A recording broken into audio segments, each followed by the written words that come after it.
especially right here in your hometown. Here comes Tez. If you come at the king, you best not miss.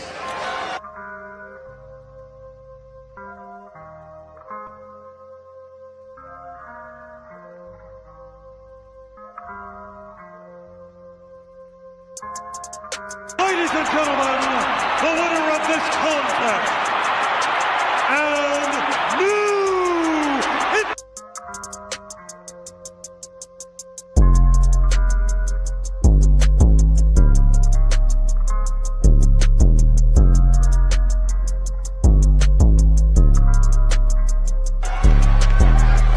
Acknowledge us!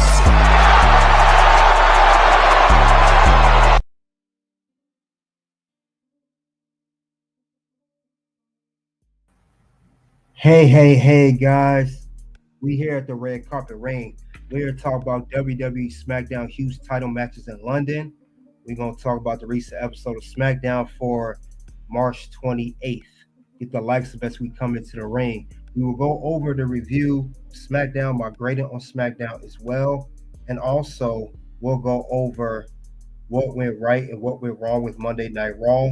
Then we'll go over current news. And of course, this bonus round for today will be about what's the favor CM Punk really wants. Let's tune in, guys. Get the lights we come in. See who came into the ring before I begin this SmackDown analysis like I always do. All right, we got Tyler, long time, long see. What's been going on, my man? It's been a minute. Salute to you. We got CeeLo. Salute to you as well. Thanks for you guys coming out.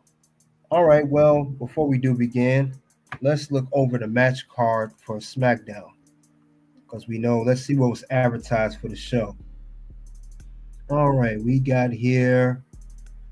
All right, guys, this is a SmackDown match card that we do have. In the match card, we do have two title matches. As I stated, we have a WWE Tag Team Championship match. The first title defense of the new champion, Street Profits, against Pretty Deadly. We also have a United States title match, LA Knight, the champion, versus challenger Braun Strowman. And we do have also a contract signing for the triple threat at WrestleMania. The three former world champions, we got CM Punk, we got Roman Reigns, and we got Seth Rollins. Let's get into that, though. Let's talk about the show. Let's see what happened, and let's get into that right now. All right, opening segment. Let's see what opened up the show for SmackDown. All right, we do have here Cody Rhodes and Randy Orton. They came out. You know, they also had this show was in London. So we also know that London, they definitely very kind to the WWE Universe, singing the songs. You name it, they're doing it, pretty much. But let's talk about it, though. Let's continue to talk about this whole thing. All right, we do have, however, for this particular episode, the kickoff was both Cody and Randy came out. It was in the O2 Arena as well. But Cody, you know, he didn't really say nothing for a while. The crowd was really into Cody Rhodes, you know, singing his songs, everything, chanting him on. Then Randy Orton came out. He said that he wanted to, you know, give Cody his props of what he's done. Gave his props, saying that, you know, even though that he always saw the work in Cody, Cody has grown as an individual. And he also understands he had to do the right thing by going to leave WWE back in 2016 to do the independent scene due to how he was fairly mistreated at the time, you know, due to the management. He didn't agree with. He said it took a lot of courage to do that. He did. Randy Orton also said too that, you know, while John, you know, he ain't gonna play Cody Rhodes as his friend like John Cena would do. He was alluding to that. But he did state that even though John Cena's chasing 17, he will be chasing number 15. Randy Orton's currently a 14-time world heavyweight champion. Now, he said, you know, he gonna look right and tell him in the eye, and he told him that he wants to be WWE champion again. Then Drew McIntyre comes out as well. This is when we saw Drew McIntyre come out, you know, talking to nonsense that he's talked talking about that. He made fun of both Orton and Rhodes. He called them nepo babies, which was very very funny. But while he did that, whatever, he did also say that he wants to also be WWE champion once again. So Cody, don't watch out just for Orton and Cena. You got Drew McIntyre that also got his eye on you as well. And but Cody Rhodes attacked Drew McIntyre and Randy Orton attempted an RKO before Drew McIntyre left the ring. So that was the end of that segment. But let's move on to the first match of the night. Let's get into that. Now this was the title match, guys. This was Street Profits versus Pretty Deadly for the WWE Tag Team Championships. Now, this was a very good match between these two teams. Now I know I'm not the biggest fan of Pretty Deadly. I'm not, but they worked very well in this match. They had some near falls, and they was keeping up very well with the Street Profits. Street Profits, they went in there. They got a brand new theme song, which looked good. Pretty Deadly had good ring gear from their hometown. So that's why they got the big reception like they did from the crowd. But there was a very competitive match, very good double team spots. Um, but we knew Profits going to retain. It didn't make sense for them to lose, especially in London right now. But good back and forth between the teams. Long story short, Street Profits retained the WWE Tag Team titles against Pretty Deadly. And Montez Ford got with the frog splash, but definitely good work by both teams. Especially right here in your hometown. Here comes Tez. So very good work by Pretty Deadly and Street Profits in that match. But let's continue on to the next match of the show. Now we did have a one-on-one match here. Well, actually tag team match. What am I saying? Tag team match, excuse me. Caden Carter, Katana Chance returned. We haven't seen him in months on TV. It's the first time they competed since they've been a part of the SmackDown roster. I mentioned them before where they've been at. They went from Raw to SmackDown with trade and everything, trade deadline. They went one-on-one against the Hervis. Instead of service, they call it Hervis. The stable of Alba Fire and Piper Niven. First time these two tag team, but they're part of Chelsea's stable. This match here was okay. I mean, it was good to see Katie and Katana back, but nothing crazy. You know. But I did like Piper Niven getting the girls with the senton, and she ended up getting the pinfall for a team. Piper Niven defeated her and Alba defeated Kaden and Katana. I think she pinned Kaden Carter. Now we know that Selena Vega came out afterwards as they were jumping. Of course, Katana and Kaden afterwards, the secret her service of the stable. Then we saw Selena Vega come in for the save. So Selena Vega has stated before that she wants to fight Chelsea Green for her Women's United States Championship. And that's exactly what's going to be happening very soon. She will be the next opponent for Chelsea Green's title. But it was okay match, though. But let's move on to the next match. All right, we got ourselves another championship match. This time it's the United States title match. LA Knight defends title against Braun Strowman. This match here is kind of the same old sad song. LA Knight gets advantage, Braun Strowman gets advantage, and every time Braun Strowman is about to do the Strowman Express, something interrupts it, and this time was no different.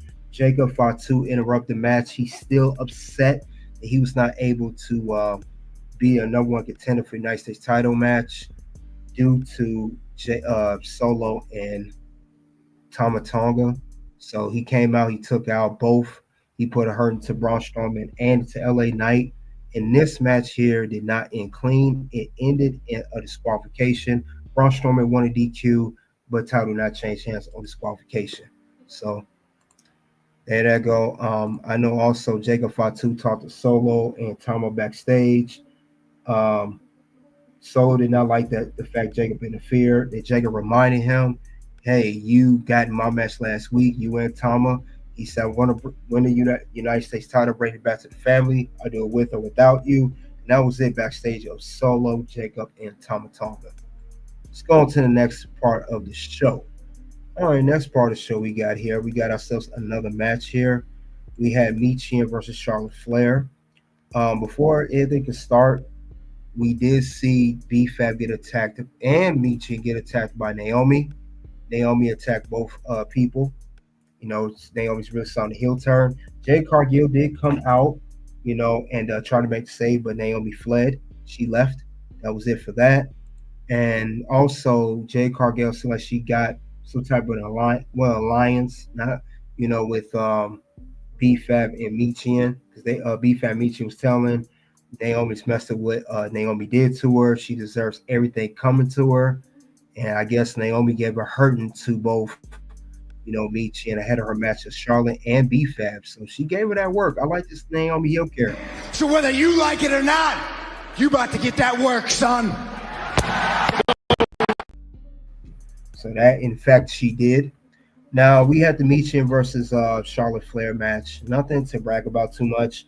Charlotte Flair is pretty much getting momentum of opponents ahead of her WrestleMania match against Tiffany Stratton. So that's what we're getting right now. But other than that, the match did end, however, with Michin tapping out to the figure 8 lock. So very slow pace. It came back low. It's just so predictable and just quick. But, Rulion's good rest. Salute to you. Thanks for coming out, man. All right, let's get on to the next part of the show, shall we? All right, next part of the show. And this is the match here of Michin versus Charlotte Flair. Like I said, Michin had no chance against Charlotte. Michin, no offense to her, but Charlotte needs all the momentum she can get ahead of her WrestleMania title match against Tiffany Stratton for the WWE Women's Championship match. And Charlotte Flair is a World Rumble winner, so you knew Charlotte was going to lose. And she's Charlotte Flair. Let's be real. But let's move on to the next part of the show. All right, we had a match. Drew McIntyre versus Randy Orton. This is steaming from the beginning of the show. This match here was solid. Randy Orton and Drew McIntyre got history. Remember, Drew McIntyre and Randy Orton fought over the WWE Championship about 4 or 5 years ago. But I will say at all times they fought on PLEs, Hell in a Cell, over the top. Was the shortest match they had. The match was like less than 10 minutes before Kevin Owens came out for distraction, and he looked at Randy Orton, and that allowed Drew McIntyre to hit the Claymore on Randy Orton to gain the pinfall victory. So, other than that, though, after the match, KO tried to attack Randy Orton. Randy Orton, turned the tables on him. It was going back and forth, but a good story, but we kind of knew that KO was going to come out at some given point. We just kind of knew it was going to happen, But let's get on to the main segment of the show. Let's get on to that. So let's get on to what we're here for, because we are here for, if you guys don't know, we are here for the contract signing. The contract signing, yes, it is. Well, I'm sorry. Before we get there, going a little too far. We had a one-on-one match. It was a quick match. Let's talk about Jimmy Uso versus The Miz. One-on-one, this thing from backstage. We know that Jimmy Uso is tired of the garbage and anybody come his way. So, long story short, backstage, Miz talked garbage backstage to Jimmy. Jimmy said, you know what, I'm sick of this. I'm already dealing with Gunther. And Miz talked crap about how neither him or his brother Jay can beat Gunther. Especially Gunther's going to beat Jay at WrestleMania, according to The Miz. Jimmy challenged Miz to a match. But I will say that this was not a bad match, honestly, because Jimmy did look solid. Jimmy's looking better and better in the ring. He took Miz to school. He had a very good offense, kept the pace. And then Miz, he came back. He had a good pace for a while. But Big Jim got to get the win. He got the pinfall victory over The Miz with the Uso splash. So congratulations to Jimmy Uso. He is continuing to get better and better and better each week as he continues his solo run. But let's get on to that. But that was it of that match. Now we can move on and let's go to the whole contract signing, the main segment of the show. Now the contract signing here, Um, it is, of course, between three men, and we are talking about Roman Reigns, Tribal Chief. Tribal Chief. We're talking about CM Punk, Best in the Rovers, and Seth Rollins, the Visionary. Roman Reigns, of course, he got to come out first. He's Tribal Chief, and he said, he was talking crap and saying that he waited for anybody to come out, and then Seth came out first. He said Seth did come out. He mentioned some good things. He said, "Hey, you know, um, Roman, we did, it's been 12 years since we flew through the helicopter." He mentioned that. Also, Seth did mention to Roman as well that, um, we did everything together, talking about himself and Roman, how they dominated. And Roman stopped him saying, "There is no we, there's a me, and there's a you." And I'm glad Roman stopped him there because Seth Rollins, you still got hatred for Roman Reigns on the low. Let's cut the garbage. You don't care for this man like that. You're just upset of what he's become. But Seth Rollins did state that he's still upset of how Roman is. And then when Roman said that, Seth said, "That's exactly what I'm talking about with you." That he don't like the arrogance and everything of Roman Reigns. However, CM Punk comes out, to sign, and he came out to sign a contract, and we know that he kept flipping through the pages. It was like, what's going on? Why is CM Punk flipping through the pages? And Paul Heyman came up saying, "If you're looking for what you asked for, you got it. You're main eventing WrestleMania." You're closing the show at WrestleMania. So that was good. CM Punk finally get that. He had tears. CM Punk fighting back tears. The Seth Rollins just went off saying Punk don't deserve it. He don't deserve to go to WrestleMania. He don't deserve to do all that. Blah blah blah blah blah. And Roman told CM Punk, "You need to, you got that because of me." Acknowledge the Tribal Chief. We thinking, which I will get into later in the bonus round, that this is CM Punk's favor. He wants to go to main event WrestleMania, and that's what he wanted. And Punk slightly told him, "Hey, thanks for the main event, but this is still not the favor I want." And that kind of closed out the show of Friday Night SmackDown. But like I said, definitely a solid show. It was okay show, not too bad. Well, let's see what people think of the show. We're going to get into that right now because we're going to get to the ratings and everything else for that matter shortly. So let's see what it comes down to. All right. Got a lot going on here. Oh, yeah. Naomi cut a great promo, too. I will talk about this promo, too. She cut a great promo introducing her hair persona. We'll talk about that, too. But let's get to the rating of this show.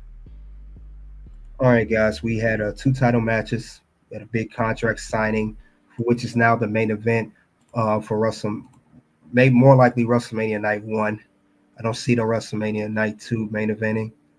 My rating of this show, it was okay. Wasn't the best. It was just for the crowd. It was for a crowd reaction in the O2 in London, England. I give it 3.5 out of 5. I think the segments were better than the matches as a whole. Some matches just were a set-up storyline. I understand that, but that's what I think of SmackDown this week. Now, you guys let me know, what do you think? Let's see what people in the community are saying about SmackDown. According to the survey here, 74% of the people gave SmackDown an A, 16% gave the show a B, 3% gave it a C, 7% gave it D or F. Ouch. Some people gave it a D or F. But you guys let me know what you thought of Friday Night SmackDown. Now we're going to go on to what went wrong and what went right with SmackDown. We got to go over that right now. So we'll get into that segment, and then we'll get to current news to see what else is going on. But let's get into that, and let's see what else is happening as far as that goes. Now, I'm going to go over some things here, what went wrong with SmackDown. The first thing that went wrong here, I was not the biggest fan of the Randy Orton and Cody Rhodes segment. All they did was mostly chant with the crowd. And and Randy Orton, kissing Cody Rhodes' ass. We know Randy Orton's set up to do a heel. We know he's going to end up turning on Cody. He's a Viper, and it's so obvious that that's the way it's going to go down. So I wasn't feeling the segment, though, guys. It just was not in the cards for me, and it's on the list. What's gonna happen? No. Words? No. You just made the list. So that's one part of the segment of the show I didn't like. But that's not the only thing I didn't like about SmackDown. Let's get on to the next one. I understand Charlotte Flair is the Royal Rumble winner. As I stated earlier, I understand she needs, the momentum heading up to this horrible feud between her and Tiffany Stratton, I might add. But can we get more believable opponents that speak somewhat to beat Charlotte? We're getting easy people. Last week, B-Fab, we knew she wasn't beating Charlotte, or at least close to beating Charlotte. We knew Michin wasn't going to do it. Let's be real here. Neither one of these women is going to beat her, and they're pretty much warm-up matches for Charlotte Flair. Hence WrestleMania. Plain and simple. What's gonna happen? No. Words? No. You just made the list. So I was not a fan of that either. And another thing I didn't like about SmackDown, for once, just for once, can we please, I'm begging y'all, on SmackDown, can we get a clean finish to the U.S. title match or contenders match? Every time we see someone over the United States title match or a number one contender or a tournament, it's always interference from Jacob or from Tama and Solo. There's always some type of interference in there. And now I understand Jacob, this is his story to go for U.S. title and eventually win it. But can we get some less predictable for once? What's gonna happen? No. Words? No. You just made the list. So that definitely made the list as well. However, we're going to go over some things I did like about this current episode of SmackDown. Now we're going to move on to what went right with SmackDown. And the first thing I will say that went right, the stare down. Now, Charlotte Flair ain't improving a match. We saw her and the Jade Cargill stare down. That's the second time we've seen stare down between these two women. The first one we saw was when Jade Cargill first came on to SmackDown, right when she first appeared on SmackDown. And this was shortly before Charlotte Flair got hurt, if you guys remember that. So we see a little pattern here. I see something going on where they're going to set up a match soon between these women. We see it. We see it, and that's where it's going. Like I said, there's the storytelling. Later on, we know currently both these women are infused with other women, Jade Cargill, Naomi, Charlotte Flair, Tiffany Stratton. But we can't help to tell that this is a match that WWE is going to put on at some point. We know it's going to go down eventually. Like I said, the first stare down was back in when Jade Cargill first came to SmackDown. So this is the second time these two women had a face-off. And like I said, right before Charlotte had her injury. But now we see it again. And this is a good storytelling, and this is a plus for me. Yeet. So yeet, I'm happy with that.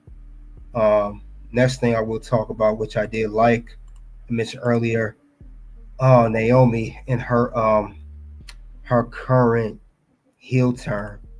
This is great. I'm on board with this. Now on her heel turn, her segment, she talked about how anybody, you're going to teach people how to treat you. She said, anybody come my way, you better tread with caution. Basically, Naomi was in her bag on this promo. And I know I initially said I was not on board with her. The way she turned heel, I thought it was kind of, I thought it was crap at first. But since she did, been doing more, since she attacked Jade Cargill, costing her match against Liv Morgan, she been in her bag. She said, if you continue to be in my way, I strongly advise you to proceed with caution. Saying very good things, and this is how you set up a good heel. But I like Naomi as a heel. I'm on board now with this. I wasn't on board initially, but the work I've been seeing Naomi doing for the past several weeks has shown me otherwise. Why I believe her as a heel now. She got the caution written all over her. That's her that's her ring attire now. I don't know if they're gonna change her theme music. I'm waiting for the theme music to change, but this is the Naomi as a heel that we all need at the end of the day. Yeet. So I do like this one. I like what's going on. Brilliant said that's the match of the century. Oh, you talking about Jade and Charlotte Flair? Yeah, definitely, most definitely. But let's go over another part of the show I did like as well. It's the obvious CM Punk's main event in WrestleMania. He finally get his WrestleMania main event match. You could tell that this was not just a storyline, him crying, tears, being happy and joyful. That's real. And we glad he's finally going to get that, because we was concerned since CM Punk did not win the Royal Rumble nor the Elimination Chamber, was he ever going to make WrestleMania, any WrestleMania, anytime? And now it's safe to say that he is. So that right there, I'm definitely on board with as well. Can't deny that. Yeet. So I'm happy about that as well. Now, like I said, that's all for what went wrong and what went right with SmackDown. So that's all stuff we have regarding that. Let's move on. We're gonna go into current news right now. Let's talk about it. Current news is as follows. We do have an announcement here. Something new WWE is doing. They got Stone Cold versus Bret Hart WrestleMania 13 match. You know, the submission match where Stone Cold did not he passed out but didn't tap out in Chicago, WrestleMania 13. This match is going to the Hall of Fame. So they're doing something different now. It's called an Immortal Moment. And both Bret Hart and Stone Cold will be in attendance. So this will be the Friday before WrestleMania Night 1. And both of these men, they are to the Hall of Fame. And also notate, Bret Hart will make history as, besides the first match going to Hall of Fame, Bret Hart will be the first 3-time Hall of Famer as well. He's already Hall of Famer individually as part of the Hart Foundation, and now the first-time Hall of Famer, 3-time, and also the first one of a match that's going to the Hall of Fame. So that's solid. I think this is I agree with this though. It's definitely good. That match is legendary, classic. Stone Cold said it himself in the vignettes, if you guys watch it, that's the match that made his career. This is the feud that made his career. Bret Hart, these two always worked well together. And Stone Cold inducted Bret Hart to the Hall of his first time going to the Hall of Fame back in 2006. So this is good though. I'm definitely like where this is going. But this is solid though. This is very good. So can't wait to see what else is going to happen. It's going to be good. WrestleMania also got that new thing called the WrestleMania roast. Don't know how I feel about that, but other than that, solid. If you guys don't know, that's current news going on. But other than that, let's talk about some more current news going on. History. We still talking about history being made. We're also now talking about Roman Reigns this time. Roman Reigns this year will lead into his 10th WrestleMania main event when he will main event against CM Punk versus Seth Rollins triple threat. This is the 5th year in a row that he had his 5th main event. It started from WrestleMania 37 for the Universal title triple threat between himself, Daniel Bryan, and Edge. Then the following year, champion versus champion, Brock versus Roman. Then the year after that, WrestleMania 39, undisputed WWE Universal Championship, Roman versus Cody, won. Then last year, WrestleMania 40, Cody versus Roman Part 2, where Cody did defeat Roman. That was the first time Roman's been defeated in a main event WrestleMania in a while. It's been a while since Roman been pinned. And then this year we got WrestleMania 41 in Vegas. So it's good. And also Roman has broken the record of Hulk Hogan. Hulk Hogan WrestleMania main evented 9 times. Roman broke the record with him main eventing 10 times. So that's also history as well. But other than that, though, let's go into the bonus round, guys. We are going to talk about CM Punk now, and we're going to talk about what's the favorite. So let's give me a couple moments, and we'll get that started.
All right, guys, we're at the bonus round. We are going to talk about CM Punk now. Now, CM Punk's been talking, he's been mentioning this for quite some time, guys. What is the favor that he wants? So that's what we're gonna discuss here. And what's his favor that he wants from Paul Heyman? Now we know that CM Punk, as I stated, he is not won the Royal Rumble, nor has he won Elimination Chamber. But we do know that he will be facing off in a triple threat match. That is a main event against himself, Roman Reigns, and Seth Rollins. All three of these men don't like each other, but I feel like there's a story to it. But what is the favor? What is the big favor? If you guys remember, CM Punk, when he first came back to WWE, if you guys remember, CM Punk did tell Roman Reigns, don't forget who the OG Paul Heyman guy is. Don't forget that he was my wise man first. Now, this is when over a year ago. So CM Punk always alluded that he may reunite with Paul Heyman. We know these two have had history. Remember, Paul Heyman did manage CM Punk while he was the reigning defending WWE champion. We know that's been going on for quite some time. And, we know that these two always had a good special relationship a good work relationship, Paul and CM Punk. We know Paul's cool with Roman. We know he respects his tribal chief, but Punk was long before that because Punk did help out Roman Reigns and the bloodline. They really needed help. That's where the whole favor kicks in. But we're trying to see what is the favor here. How does this all start? I will say that, we did have some good segments here. And also, if you remember on that episode of SmackDown, we do remember that CM Punk and Paul hugged. So we saw that as well. So we trying to figure out what's the whole deal behind it and what does Punk want in return, because he did get his WrestleMania main event. You thought that would have been it. But like I said, Punk has been alluding to there is a favor that he's going to want and he's going to need at some given point in time. We just don't know what is the favor, though. And if I had to guess right now, what this big favor is, it could be a number of things because that's all CM Punk wants is the favor. And it's not just WrestleMania. That's one part of the favor that he wants. Now, he had to stay down between himself, Roman, and Paul Heyman. He stated that he was never had intentions on helping Roman Reigns. He was only there for Paul Heyman. And we saw that when Paul came to SmackDown, that episode, and he came to help the bloodline. He was the fifth member of that team. So we know that was the case when it went down like that. But we got to still figure out what is the whole deal behind this thing, what's going on at the end of the day. And I will say that, simply put, I could say, could CM Punk have Paul turn on Roman at WrestleMania? He could be the one. He could be the one to turn on Paul Heyman to turn on Roman. And we know that Paul Heyman, it's been showing signs for a while that Paul Heyman and CM Punk have been distant. We've seen this ever since Roman lost the WWE Championship last year at WrestleMania. But we could see that. We could see Paul Heyman. He could be the reason that Roman loses at WrestleMania this year. He could be the one to screw him. We could very well see that happening. Because Paul Heyman, he can't be trusted. But Roman's not done. Roman's up to game on this. He knows that Paul Heyman is a slime ball. He know he can't be trusted.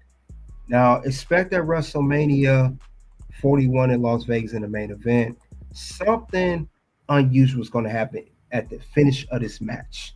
Something's going to happen between CM Punk, Roman, and Seth. Now, while we all expecting, Paul Heyman to be with CM Punk to reunite with screw Roman, I'm thinking we may get a little, we throw with a curveball. Maybe, just maybe, that Paul Heyman doesn't only screw Roman, but he could screw Punk as well, and maybe he aligns himself with Seth Rollins. That very well could be the case too. Maybe he goes and be with Seth Rollins instead of CM Punk or Roman Reigns for that matter. I could see that happening because this contract signing was very, very important. We saw a lot of things there. So we got to keep in mind how important the contract signing is, you know. So I think that very well could be the case here.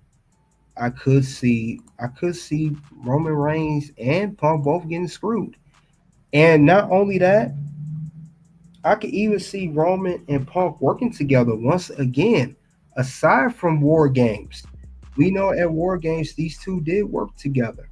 Despite their differences, they did work together at War Games. But despite the animosity that was happening between Roman and CM Punk, we know that they have history too. They're not the best of friends. We know that. We very well know that. That's the case. But we have to say this too that these two could be in an alliance because not because they want to, similar to War Games. It's similar to War Games, because they have to. They have to because they're going to have similar enemies. And I'm talking about CM Punk and Roman Reigns. So, like I said, these two, and then we kind of saw this at War Games. Despite these two not getting along with one another, we saw these two can work well together when it comes to Punk and Roman. We saw this actually back at War Games. These two can work well together. They were on the same team. Did they like working together? Did they like being side by side? No, they didn't. Not at all. But maybe that's what they need. Maybe these two work together will be what they need to get what they both want.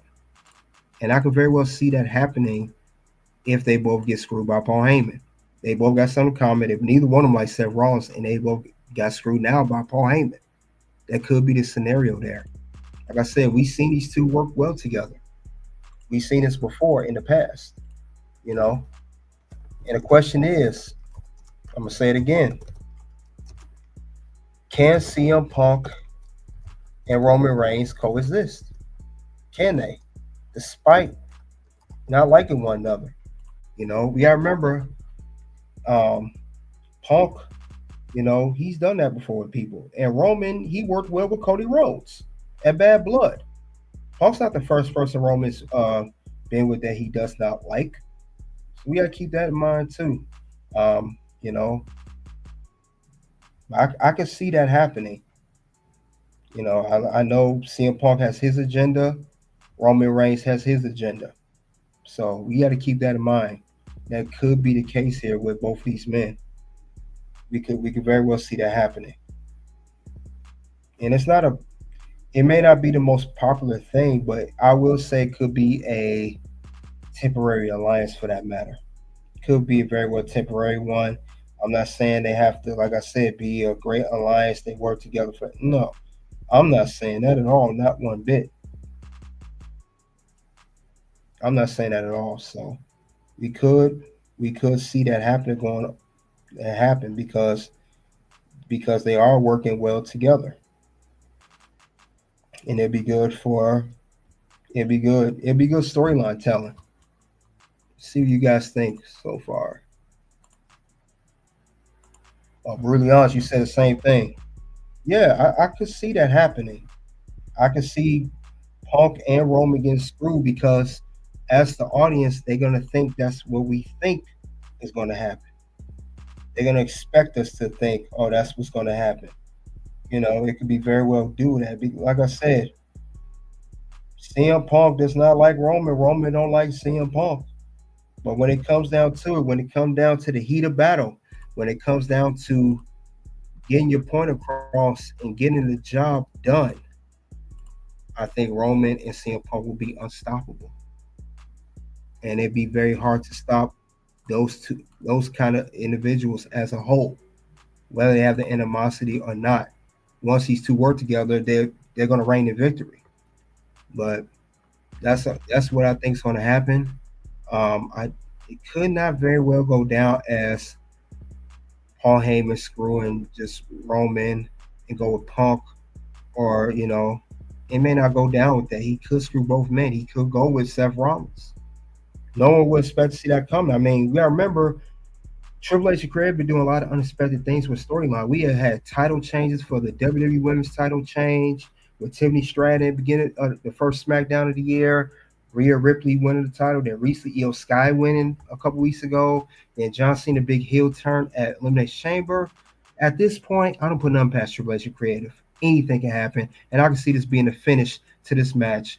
Paul Heyman either walking out with CM Punk or Roman. He gonna walk out with Seth, and that'll be the end of that match in the day when it comes to triple threat between Seth, Roman, and CM Punk. But that's all I have regarding what's the favor. And I think the favor CM Punk wants at the end of the day is to screw Roman and side with Paul Heyman, but Paul Heyman's going to have another agenda, and he's not going to side with Punk. That's Punk's really favor. I don't think it's for a title match.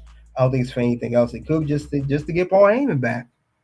And I think that's not. But then the key is, the twist is CM Punk's not going to get that favor because he already got the WrestleMania main event. And that could be the story that Paul Heyman run with. I already gave you WrestleMania main event. You keep asking for more. You're ungrateful. I appreciate what I'm doing for you. I sacrificed my relationship with Roman Reigns, my work relationship to Tribal Chief. I got taken out my bloodline. No more being taken advantage of. And that's will be the end of the story. You guys let me know what you think of that whole story. That's what I think the finish is going to be in the triple threat main event between Punk, Seth, and Roman at the end of the day. Check out the content here, Red Carpet Ring, guys. We'll cover more stuff lead to WrestleMania because we are at the road to WrestleMania. Until then, guys, you already know what it is at this point. It's OUT.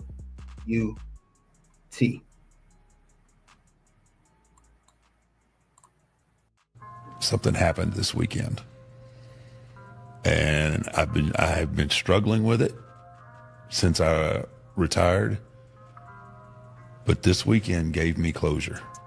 Wow. It really did. Like, it was fun. Obviously, it was fun. I mean, you can't, doing this for as long as I have and